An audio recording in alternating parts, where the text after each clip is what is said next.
Salam Bapak Ibu semua yang terkasih. Hari ini hari Kamis tanggal 8 Mei 2025. Kami senang sekali masih dapat menjumpai Bapak Ibu semua.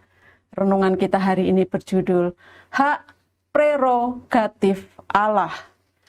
Firman Tuhan kami ambil dari kitab Daniel pasal yang ketiga, ayat yang ke-17 sampai dengan ayat yang ke-18. Demikian firman Tuhan. Jika Allah kami yang kami puja sanggup melepaskan kami, maka Ia akan melepaskan kami dari perapian yang menyala-nyala itu dan dari dalam tangan-Mu, ya Raja. Tetapi seandainya tidak, hendaklah Tuanku mengetahui, ya Raja, bahwa kami tidak akan memuja dewa Tuanku dan tidak akan menyembah patung emas yang Tuanku dirikan itu. Raja Nebukadnezar mendirikan sebuah patung besar dan memerintahkan semua orang untuk sujud menyembah kepada patung tersebut.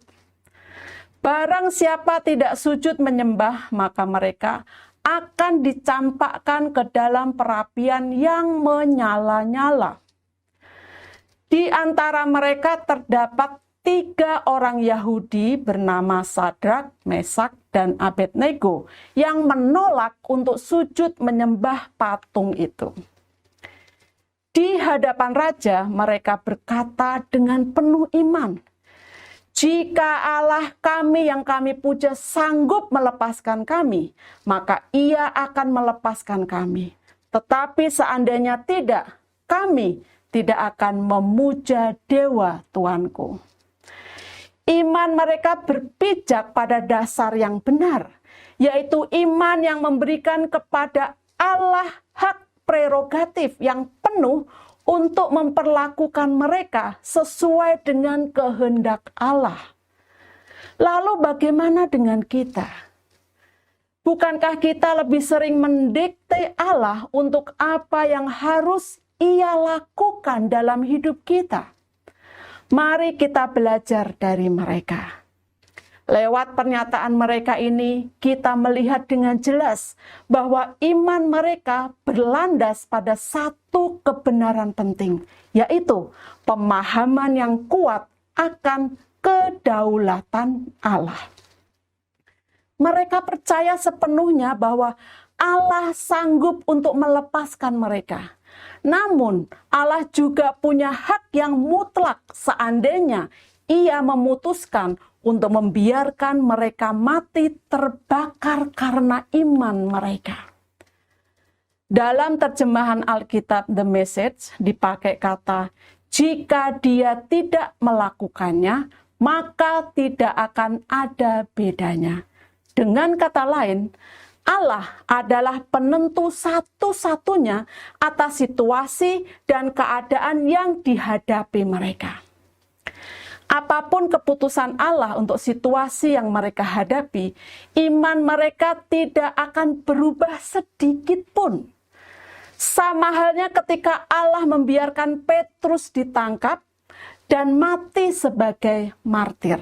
Atau di sisi yang lain, ketika Allah mengizinkan Yohanes mati secara normal di Pulau Patmos.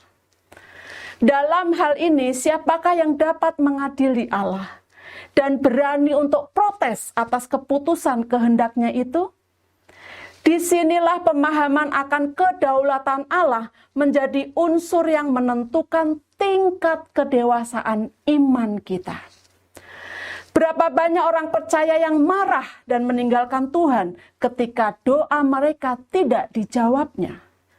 Berapa banyak di antara kita yang mulai meragukan kebaikan dan keadilan Allah ketika berada di titik terendah kehidupan kita, seperti yang dialami oleh Ayub?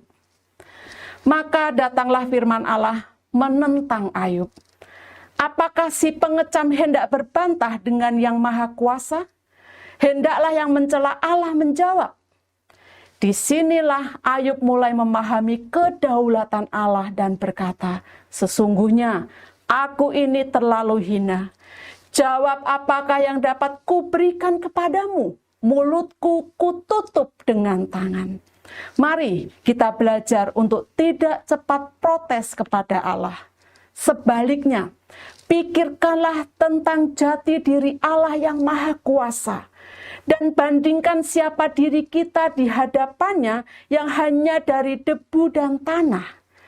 Dapatkah kita berbantah dengan Allah? Tidak. Jadi, berilah hak prerogatif yang penuh kepada Allah atas hidup kita. Kata-kata bijak.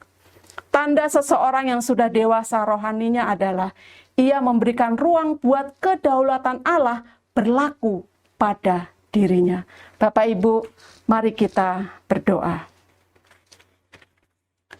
Bapa, ampunilah aku jika selama ini aku ternyata tidak mengakui kedaulatan-Mu, bahwa hanya menuntut untuk selalu didengarkan. Dalam nama Tuhan Yesus aku berdoa dan bersyukur. Amin. Puji Tuhan, kami berharap renungan hari ini menjadi berkat bagi kita semua. Tuhan Yesus memberkati. Amin.